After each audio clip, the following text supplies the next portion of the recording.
ವಿಜಯಪುರದಲ್ಲೂ ಕೈಕೊಟ್ಟಿದೆ ಮತಯಂತ್ರ. ಅರ್ಧ ಗಂಟೆ ತಡವಾಗಿ ಆರಂಭ ಆಗಿದೆ ಮತದಾನ. ವಿಜಯಪುರ ನಗರದ ಬೂತ್ ನಂಬರ್ 4ರಲ್ಲಿ ಈ ಘಟನೆ ನಡೆದಿದೆ. ಆದರ್ಶ ನಗರದ ಬೂತ್ ನಂಬರ್ 4ರಲ್ಲಿ ಇವಿಎಂ ದೋಷ ಕಂಡು ಬಂತು. ಮತಯಂತ್ರದಲ್ಲಿ ದೋಷ ಕಾಣಿಸಿಕೊಂಡಿದೆ. ಅರ್ಧ ಗಂಟೆ ತಡವಾಗಿ ಮತದಾನ ಆರಂಭ ಆಗಿದೆ.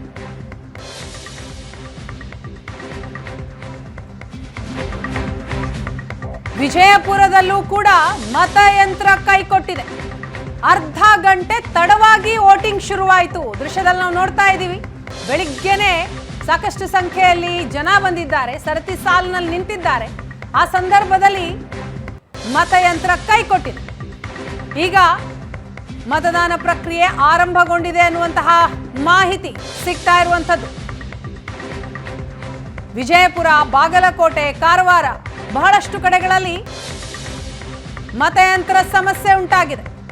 ಮತ್ತೊಂದು ಕಡೆ ಗಣ್ಯಾತಿ ಗಣ್ಯರೆಲ್ಲರೂ ಕೂಡ ಬಂದು ತಮ್ಮ ಹಕ್ಕನ್ನ ಚಲಾಯಿಸಿದ್ದಾರೆ. ಬಸವರಾಜ ಹೊರಟ್ಟಿ ಅವರು ಕುಟುಂಬ ಸಮೇತರಾಗಿ ಬಂದು ವೋಟಿಂಗ್ ಮಾಡಿದ್ರು. ಇನ್ನು ಕಲಬುರಗಿಯಲ್ಲಿ ಪ್ರಿಯಾಂಕ್ ಖರ್ಗೆ ತಮ್ಮ ಹಕ್ಕು ಚಲಾಯಿಸಿದ್ದಾರೆ. ಮತ್ತೊಂದು ಹೈ ವೋಲ್ಟೇಜ್ ಕ್ಷೇತ್ರ, ಕಾಂಗ್ರೆಸ್ನ ಹೈಕಮಾಂಡ್ ನಾಯಕನ ಕ್ಷೇತ್ರ. ಈ ಬಾರಿ ಮಲ್ಲಿಕಾರ್ಜುನ ಖರ್ಗೆ ಅವರು ತಮ್ಮ ಅಳಿಯನಿಗೆ ಟಿಕೆಟ್ ಕೊಟ್ಟಿದ್ದಾರೆ. ರಾಧಾಕೃಷ್ಣ ಅಲ್ಲಿಂದ ಸ್ಪರ್ಧೆ ಮಾಡ್ತಾ ಇದ್ದಾರೆ. ಪ್ರಿಯಾಂಕ್ ಖರ್ಗೆ ತಮ್ಮ ಹಕ್ಕು ಚಲಾಯಿಸಿದ್ದಾರೆ. ಕಲಬುರಗಿ, ವಿಜಯಪುರ ದೃಶ್ಯವನ್ನ ನಾವು ನೋಡ್ತಾ ಇದ್ದೀವಿ. ಒಂದ್ ಕಡೆ ತಾಂತ್ರಿಕ ಸಮಸ್ಯೆ ಉಂಟಾಗಿ ಈಗ ಮತ್ತೆ ಮತದಾನ ಪ್ರಕ್ರಿಯೆ ಆರಂಭಗೊಂಡಿದೆ. ಬೆಳಿಗ್ಗೆಯನ್ನೇ ಸಾಕಷ್ಟು ಸಂಖ್ಯೆಯಲ್ಲಿ ಜನ ಬಂದು ವೋಟಿಂಗ್ ಮಾಡ್ತಾ ಇದ್ದಾರೆ. 10 ಗಂಟೆಯ ನಂತರ ಬಿಸಿಲು ಕೂಡ ಜೋರಾಗಿರುತ್ತೆ. ಹಾಗಾಗಿ ಆದಷ್ಟು ಬೇಗ ಮತಗಟ್ಟೆಗೆ ಬಂದು ತಮ್ಮ ಹಕ್ಕು ಚಲಾಯಿಸ್ತಾ ಇದ್ದಾರೆ ಮತದಾರರು.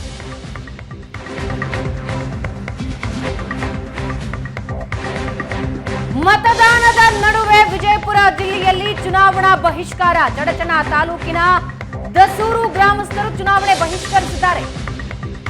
ನಮಗ್ ಮೂಲಭೂತ ಸೌಕರ್ಯನೇ ಇಲ್ಲ, ನಾವು ಮತ ಯಾಕೆ ಹಾಕಬೇಕು ಅಂತ ಆಕ್ರೋಶ ಹೊರಹಾಕಿದ್ದಾರೆ. ಮಹಾರಾಷ್ಟ್ರದ ಗಡಿಯಲ್ಲಿ ಈ ಗ್ರಾಮ ಬರುತ್ತೆ. ಗ್ರಾಮಕ್ಕೆ ಸರಿಯಾದ ರಸ್ತೆ ಸಂಪರ್ಕ ಇಲ್ಲ ಅಂತ ಗ್ರಾಮಸ್ಥರು ಕೋಪ ವ್ಯಕ್ತಪಡಿಸ್ತಾ ಇದ್ದಾರೆ. ಗ್ರಾಮಸ್ಥರ ಮನವೊಲಿಕೆಗೆ ಪೊಲೀಸರು, ಅಧಿಕಾರಿಗಳು ಹರಸಾಹಸ ಪಡ್ತಾ ಇದ್ದಾರೆ. ಮೂಲಭೂತ ಸೌಕರ್ಯನೇ ಕೊಡ್ತಾ ಇಲ್ಲ, ಯಾವ ಕಾರಣಕ್ಕೆ ನಾವು ವೋಟ್ ಮಾಡಬೇಕು ಅಂತ ಗ್ರಾಮದ ಜನ ಕೇಳ್ತಾ ಇದ್ದಾರೆ. ಮಹಾರಾಷ್ಟ್ರದ ಗಡಿ ಜಿಲ್ಲೆಯಲ್ಲಿ ಈ ದಸೂರ ಗ್ರಾಮ ಬರುತ್ತೆ.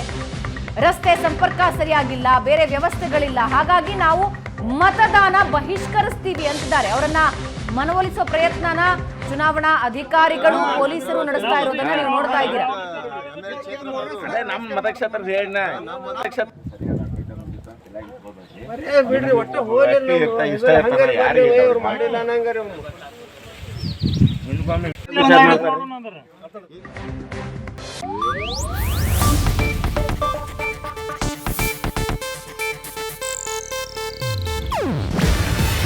ಇದು ಏಷ್ಯಾನೆಟ್ ನ್ಯೂಸ್ ನೆಟ್ವರ್ಕ್ ಪ್ರಸ್ತುತಿ.